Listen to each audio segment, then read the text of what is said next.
naitwa Mhandisi Frederick Onesiforo Mande, ni kaimu meneja wa wakala ya barabara mkoa wa Songwe. Mkoa wetu wa Songwe ni mkoa ambao uko pembezoni mwa upande wa kusini wa nchi ya Tanzania, na mkoa wa Songwe unapakana na nchi za Zambia, Malawi. Kwa maana hiyo mkoa wa Songwe tuna mizani miwili ambayo ya fixed na mzani mmoja wa mkeka.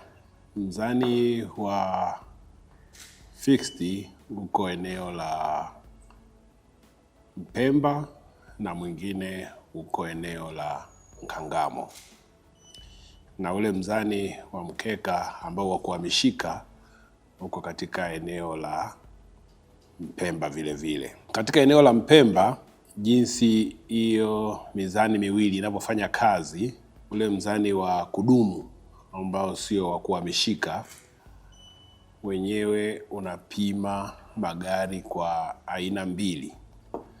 Aina ya kwanza unapima magari yanayotembea, yani weigh in motion, na hapo tena hilo gari ambalo linatembea likionekana limezidi uzito wake linaingia kwenye ule mzani wa halisi kwa ajili ya kuhakiki kile ambacho kimeonekana kwenye weigh in motion. Kwa hiyo baada ya kupima pale sehemu ya kuhakiki, ndio tutatambua halisi kuwa hiyo gari imezidi au haijazidi. Na huo mzani uko upande wa kushoto ukiwa unatokea Mbeya kuelekea Tunduma. Magari yanayotokea Tunduma kuelekea Mbeya yenyewe yanapima kwenye huo mzani wa kuhamishika, yani huo mzani wa mkeka. Na ule mzani wa mkeka ukisha lipima lile gari likionekana limezidi, inabidi kwenda kuhakikiwa kwenye ule mzani wa kudumu ambao ni fixed weigh bridge kwa ajili ya kupata uhakiki kuwa kweli imezidi au haijazidi. Upande wa kule Nkangamo tuna mzani mmoja wa kudumu ambao sio wa kuhamishika. Wenyewe unapima magari yanayoenda pande zote mbili, kwa maana magari yanayotoka Tunduma kuelekea mikoa ya Rukwa na Katavi, na vile vile napima magari yanayotokea Katavi kuelekea Tunduma, na baada ya hapo safari inaendelea. Katika mzani wa Mpemba kwa siku tunapima magari kuanzia 700 mpaka 1000, 1200. Lakini mzani wa pale Nkangamo wenyewe tunapima magari kuanzia 200 hadi 500 kwa siku. Changamoto kubwa ambazo tunakutana katika mizani yetu hizi mbili, hasa mzani wa Mpemba, kwanza wingi wa magari, kwa sababu kwa kipindi cha hivi karibuni bandari yetu ya Dar es Salaam imekuwa na uwezo mkubwa sana wa kutoa magari mengi, lakini mzani wetu bado ni ule ule. Kingine ambacho changamoto ingine ni uchakavu wa mzani wetu. Huo mzani wetu kwa sasa hivi umepitwa na wakati, kwa sababu hata njia inayopima haitakiwi. Inatakiwa uwe mzani ambao una uwezo wa kupima kwa haraka, kwa maana ya kupima gari zima, lakini mzani wetu unapima kwa zile axles moja. Kwa hiyo inachukua muda mrefu kidogo, lakini mzani wetu ukiboreshwa uweza kupima gari zima linaingia kwenye mzani, kwa maana ya multi deck, inakuwa ni rahisi zaidi, itapunguza msongamano. Tarehe 17 mwezi wa 12 mwaka 2025 tulipata kutembelewa na waziri wetu mkuu wa Jamhuri ya Muungano wa Tanzania, Daktari Mwigulu Nchemba. Aliliona hilo na yeye, na baada ya kuliona hilo alitoa maelekezo kuwa tufanye upembuzi yakinifu haraka sana kwa kuweza kuweka mzani mwingine katika eneo la Iboya. Kwa hiyo huo mchakato unaendelea na mpaka sasa hivi tuko katika hatua za manunuzi.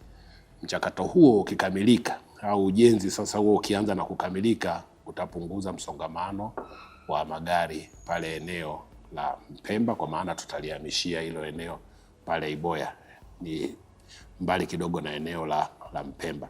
Kwa maana hiyo tutapunguza sana tatizo hilo la msongamano wa magari. Vile vile changamoto nyingine, magari yanavyokuja kabla ya kwenda kupima kwenye mzani, yanavyofika eneo la Mpemba yanaingia kwenye yadi kwa kusubiria ili taratibu zao za kiforoza zikamilike. Sasa yakikaa katika kusubiria pale, utakuta taratibu za kiforoza zikikamilika, hayo magari yanaruhusiwa kwa wingi kutoka kwenye zile sehemu za kuegesha, yani zile yadi za kutunzia magari, kuelekea sasa kwenye eneo la kutokea, lango la kutokea. Sasa pale yanakuja magari mengi kwa wakati mmoja. Kwa hiyo mzani wetu, kutokana na uwezo wake kuwa ni mdogo, basi hayo magari yanaleta msongamano ambaye inaleta shida kidogo kwa watumiaji wengine wa barabara, kwa sababu kwa wakati mmoja magari yanaweza yakatoka hadi 300, 400, yote yanaenda kusongamana pale kwenye mzani, na upimaji wa ule mzani kidogo hauna uharaka wa kiasi hicho.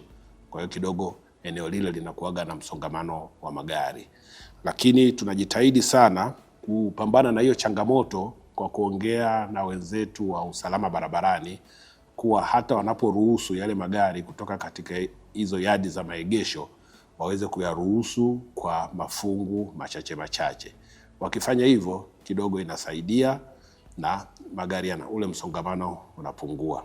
Wito wangu kwa watumiaji wa barabara, kwa maana madereva na watu mbalimbali, wao wanatupa tu ushirikiano mzuri, kwa sababu jitihada zetu ni kuwahudumia wao kwa wakati na kwa ubora zaidi. Kwa hiyo wanapokutana na changamoto zozote, wasifikirie kuwa hatuziwakilishi maeneo husika. Tunaziwakilisha maeneo husika na changamoto hizo zote zinaendelea kufanyiwa kazi.